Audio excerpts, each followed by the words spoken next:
চাঁপাইনবাবগঞ্জ সদরে বোমা বানানোর সময় বিস্ফোরণে দুজন নিহত হয়েছেন। এ সময় আহত হয়েছিলেন একজন। ভোর ৫টার দিকে উপজেলার চরবাগটাঙ্গা ইউনিয়নের ফাটাপাড়ায় এই বিস্ফোরণের ঘটনা ঘটে।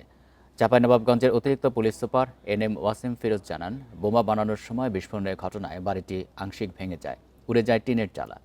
খবর পেয়ে ঘটনাস্থলে গিয়ে উদ্ধার কাজ শুরু করে পুলিশ ও ফায়ার সার্ভিসের কর্মীরা। হতাহতদের উদ্ধার করে চাঁপাইনবাবগঞ্জ জেলা হাসপাতালে নেওয়া হলে চিকিৎসক দুজনকে মৃত ঘোষণা করেন। একজনকে উন্নত চিকিৎসার জন্য রাজশাহী মেডিকেল কলেজ হাসপাতালে পাঠানো হয়েছে। এ বিষয়ে আরও জানাতে চাঁপাইনবাবগঞ্জ থেকে আছেন সহকর্মী ফয়সাল মাহমুদ। ফয়সাল, যারা নিহত হয়েছেন তাদের পরিচয় জানা গেছে কিনা? পুলিশ এ বিষয়ে কি বলছে? দেখুন, গত রাতের যে বিস্ফোরণের ঘটনা ঘটে সেই বিস্ফোরণে আসলে দুইজন ঘটনাস্থলেই মারা যায়। লাশ একেবারে ছিন্নভিন্ন হয়ে গেছে। আমরা এখানে এসব দেখেছি যে তাদের পুরো শরীর ঝলসে গেছে এবং তাদেরকে চেনার উপায় নেই।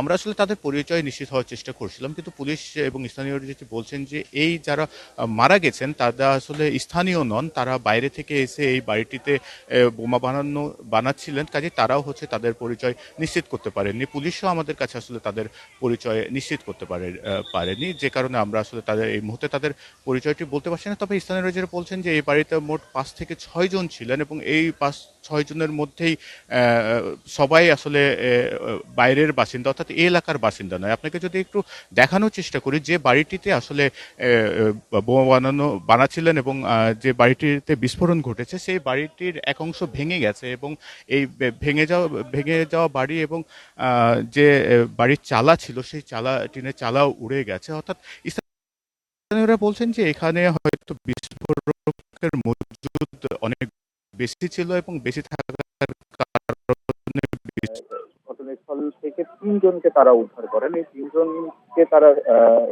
প্রথমে চাঁপাইনবাবগঞ্জ জেলা হাসপাতালে নিয়ে যান এবং এই জেলা হাসপাতালে তাদের অবস্থা আশঙ্কাজনক দেখার কারণে আশঙ্কাজনক হওয়ার কারণে তাদেরকে উন্নত চিকিৎসার জন্য রাজশাহী মেডিকেল কলেজ হাসপাতালে পাঠানো হয়। তো এখনো পুলিশের ঊর্ধ্বতন কর্মকর্তারা ঘটনাস্থলে এসেছেন এবং ফায়ার সার্ভিসের কর্মীরা ৩ জনকে তারা উদ্ধার।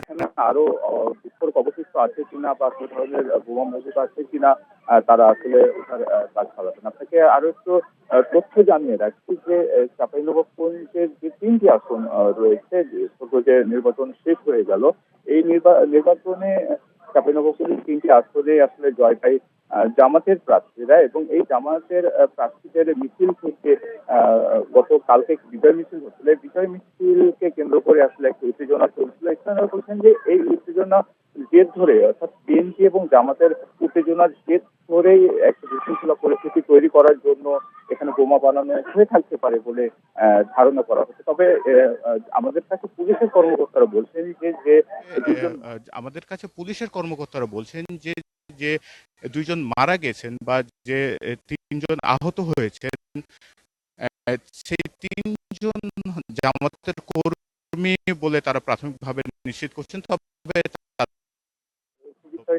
বলে রেখে যে আমরা চেষ্টা করেছিলাম পুলিশের একাধিক কর্মকর্তার সঙ্গে কথা বলার জন্য। তারা যেটা বলছেন যে এখানে বিস্ফোরণের পর তারা আসলে এখন উদ্ধার তৎপরতার দিকেই মনোনিবেশ করছেন। যারা এখানে মৃত অবস্থায় পড়ে আছেন তাদেরকে উদ্ধারের চেষ্টা করছেন এবং এখানে আরো কোনো বিস্ফোরক আছে কিনা সেটা তারা চেষ্টা করছেন যে এখানে উদ্ধার করার পরে তাদের পরিচয় নিশ্চিত করবেন। এই ছিল আমার কাছে সর্বশেষ ঘটনাস্থল থেকে। চাঁপাইনবাবগঞ্জ থেকে জানাচ্ছেন সহকর্মী ফয়সাল মাহমুদ।